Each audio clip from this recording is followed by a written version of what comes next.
Good morning. I am here today to share with you something that came up in practice this week.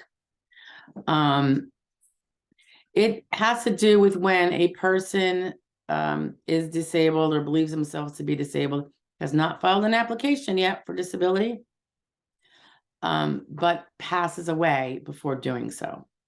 Now, keep in mind, sometimes they pass away in the middle of a pending claim, but this concerns what happens when they never filed and then the application was never taken. Is there anything that can be done? Because sometimes the disability itself puts such a delay on getting things done in terms of paperwork for an application, they might not have filed.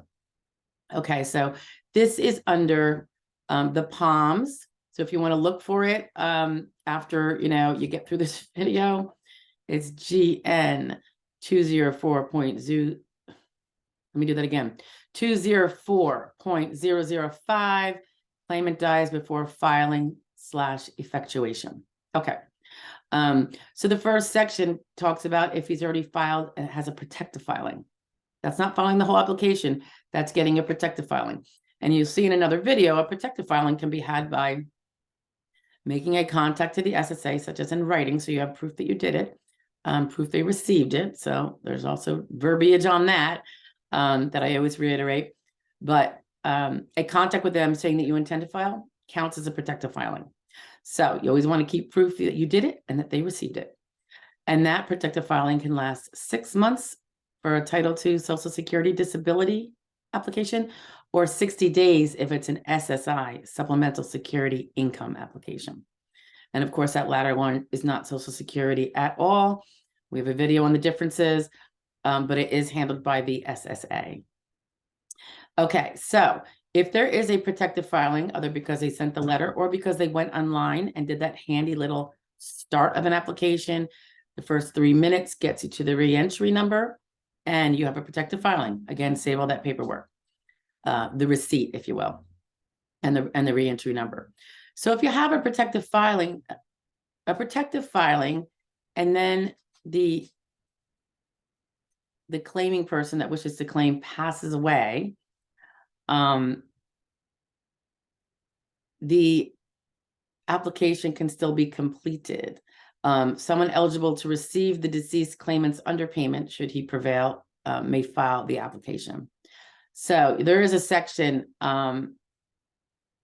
that describes who would be eligible to receive his or her benefits should he not survive to see the end of the claim and get paid them. So you're going to want to look at that. Okay. If there was no protective filing, good news is that you have up to 3 months to file it for him. Okay. That's for Title II, the Social Security disability benefits.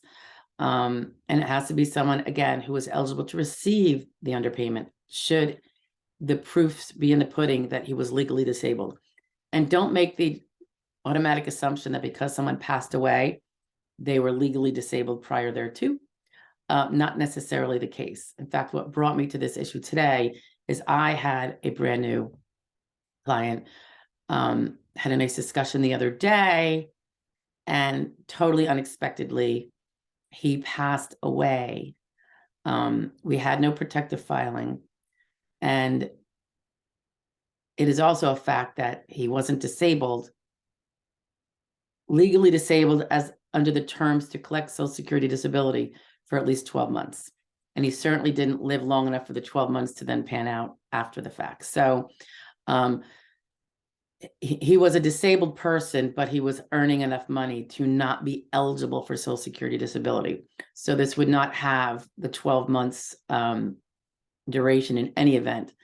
And so this will not be applying to his family members, but it brought up the point that I wanted to share to you, because, people do pass away sometimes before they file. I would say that's pretty common. I have my share of those who pass away during the pendency. It's not very common, but I have my share, probably at least one a year. But the importance of this section is that if there's been no application, So let's say he didn't even know he was going to file, and you're a family member and someone passed away, and you know they've been out of work for 2 years struggling with these bad medical issues, and now they passed away. You, if you've got the energy to do it yourself or take it to a lawyer who will do it for you and represent, can file. And there could be feasibly, several $1,000s of underpayment that would have been paid had he survived or had he filed. So take this one to heart. Okay. Incidentally, in here is also the notation about how the written statement of intent to file could be the protective filing. So that's all on this page too. Bunch of other details. I'll let you go to it. They also talk about Title 16, which is the SSI, which has different rules and doesn't apply the same way, but worth reading. I hope this helps anyone if you've lost someone recently, certainly in the last 3 months, and you think they were disabled beforehand and might be legally disabled. If you need someone to take a look at it, don't hesitate to contact me, and we can look at the dates, and you can fill me in on the information about what they were struggling with medically, and we could see if there's a potential for a case. Okay. Sometimes it can be a little nest egg for the family left behind. So anyway, if that is you, you have my condolences, and I will speak to you next time. Talk to you later.